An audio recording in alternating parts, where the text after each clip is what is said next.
안녕하세요. 이승은 아동심리상담TV의 이승입니다. 지금 우리나라가 굉장히 지금 우한 폐렴 때문에 거의 패닉 상태에 있는 상황이라고 해도 과언은 아닐 겁니다. 하지만 우리는 여기에서 희망을 놓으면 안 되겠죠? 제가 지금 오늘 말씀드리고자 하는 내용은 시기하고 질투입니다. 시기하고 질투를 하는 이유가 뭘까요? 상대방이 하나가 있는데 나보다 모든 면에서 있어 내가 갖고 싶었던 그런 부분들을 능력이나 이런 부분들이 저보다는 뛰어납니다. 근데 시기하는 사람이 있고 질투하는 사람이 있는 반면에 그 같은 사람을 보고서 나는 저 사람은 나보다 이렇게 능력이 이런 부분들이 먼저 나왔네, 뛰어나네 라고, 저 사람은 어떻게 저렇게 될 수 있을까, 이렇게 해서 저 사람을 닮고 싶고 저 사람이 갖고 있는 장점을 내 거화 시키겠다라고 한 사람들은 발전을 하는 거고, 그래도 그렇게 상대방의 장점을 내 거화 시키겠다고 하는 사람들은 발전 가능성이 있다는 거죠. 그리고 이제 시기하고 질투하는 사람들은 자기가 그렇게 하지 못할 거라는 걸 갖고 있는 심리입니다. 그러다 보니 시기하고 질투를 하는 건 난 저렇게 못할 거니까, 그러니까 흠집 잡기를 하는 겁니다. 내가 이 이야기에 대해서 이야기를 드리는 이유는 조금 역사를 한번 볼게요. 그리고 또 저희 지역과 관계에 있는 이야기입니다. 우리 평택에는 원균 장군모가 있지요. 원균 장군이라고 아십니까?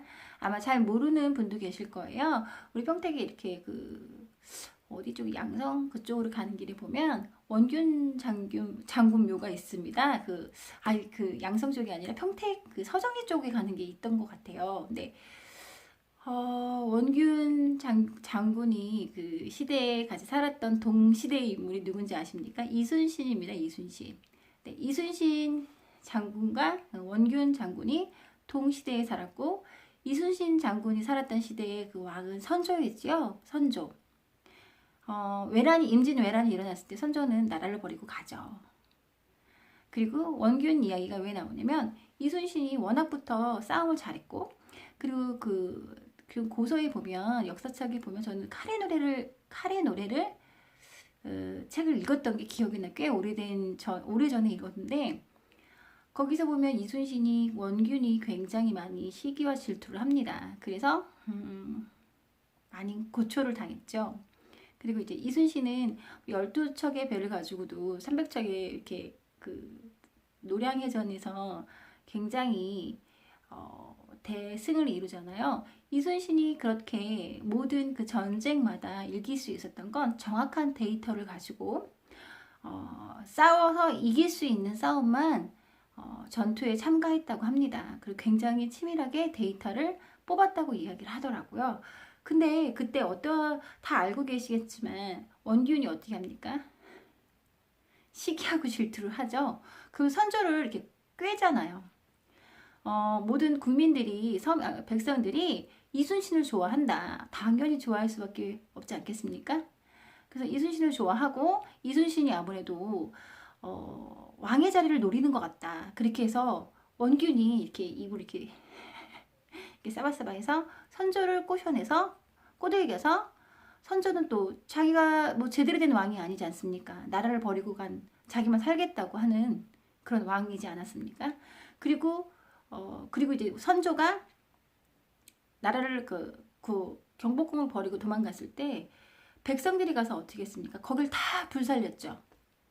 다 불살랐습니다. 그리고 그 시절에 선조가 자기가 중국에 가서 살겠다라고 얘기를 해요. 왜냐면 백성들이 너무 먹고 살기 힘들다 보니까 일본 왜고랑 같이 이제 포로가 됐다가, 그 포로가, 한국인 포로가, 조선의 백성인 포로가 왜군이 돼서 오히려 우리나라를 이렇게 우리나라 사람들을 같이 이제 공격하는 그런 상황이 됐다고 해요.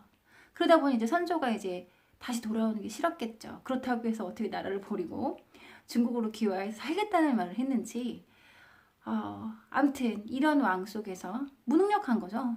능력이 없는 왕인 거예요. 능력이 없는, 우리나라의 역사를 보면 능력이 없는 왕들이 집권을 했을 때 나라가 위험하고, 나라가 밀란과 외란과 호란을 계속 겪습니다. 네. 여기까지 할게요. 일단 역사를 정확하게 배워야 되는 거 맞고요. 그래서 이제 시기와 질투 얘기 드릴게요. 그래서 이제 원균이 선조를 꼬드겨서 이순신을 모함을 합니다. 그래서 이순신이 강등을 당하죠. 이등병으로 장군에서. 그러다가 또 다시 이제 싸바싸바 이제 또 이제 원균이 합니다. 원균 장군이 그렇게 하다가 이제는 아예 그 이순신을 하옥시켜버리죠. 그 시절에 깜빡이 넣어버리는 거예요. 하옥시켜버리는 거예요. 그래서 어떻게 되냐면 그래서 이제 일본이 그 얘기를 들었습니다. 이순신이 강등당했대. 이순신이 지금 깜빵에 들어가 있대. 빵에가 하옥되어 있어서 지금 싸움을 못 나오나 봐. 그래서 쳐들어옵니다. 막 이제 그때 부산으로 이렇게 쳐들어온다고 해요. 그래서 이제 선조가 놀란 거죠. 화들짝. 아, 그래? 지금 일본 애들이 다시 또 쳐들어오기 시작했어? 부산을 통해서? 그럼 원균, 이순신은 지금 저렇게 하옥되어 있으니 원균 네가 가서 싸워. 너도 장군이잖아. 그렇게 이야기를 합니다. 어떻게 됐을까요? 원균은 그 싸움에 부산으로 침투한 왜구르랑 대판 싸우러 전쟁을 하러 가는데 그 싸움에서 원균은 목숨을 잃었습니다. 자, 여기서 우리는 역사서에도 봤듯이 인물을 통해서 내가 가지고 있는 능력이 아닌 거, 그걸 시기 질투하면 안 되는 거예요. 원균은 자기 싸움도 못하는 장군이었던 거예요. 이름만 장군이었지. 그러니까 이순신을 인정을 못했던 거예요. 그러면 자기도 똑같이 따라를 해서 저 사람은 닮아가던가 이것보다는 시기하고 질투가 먼저였던 거죠. 우리나라 역사에 보면 시기하고 질투가 되게 많습니다. 그것 때문에 이렇게 좌천되고 그것 때문에 잘못되는 이런 역사들이 많은데 원균이 그랬던 케이스인 거죠. 못하면 못한다고 인정을 하고 나보다 잘한 사람이 있으면 밀어줘야 되는 게 많은데 그렇게 잘했던 이순신은 모함시켜서 이등병으로 강등시키고 이렇게 감옥에 이렇게 넣어버리는 바람에 자기가 능력도 안 되면서 싸움도 못하면서 가서 죽음을 당하는 거예요.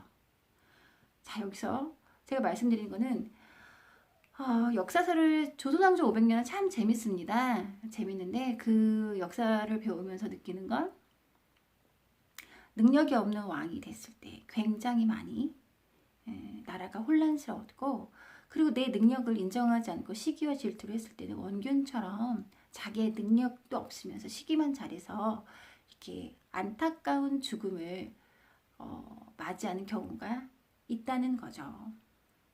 자, 여기서 제가 마지막으로 말씀을 요약해서 말씀드리자면 시기하고 질투한다는 것은 내가 그걸 못하겠다는 의미거든요. 근데 그 시기와 질투를 하지 마시고 내 능력이 어떻게 되는지 내가 앞으로 이렇게 상대방 저 사람이 나보다 잘하는 사람이 저 사람의 장점을 내 거화 시킨다면 그 사람이 가진 게 내 거에 대해서 그 사람과 똑같아지지 않거든요. 예로 음식이 들어와도 이렇게 음식이 외국에서 우리나라에 음식이 들어와도 그 우리나라에 맞게끔 변형되듯이 상대방의 장점을 내 거화 시켜서 똑같이 따라 할 수도 없어요. 다시 이렇게 재탄생이 되는 자 쉽게 말씀드리자면 소와 뱀이 있습니다. 소는 같은 물을 먹어서 우유를 만들고 뱀은 같은 냇물을 먹어서 독을 만든다는 거죠.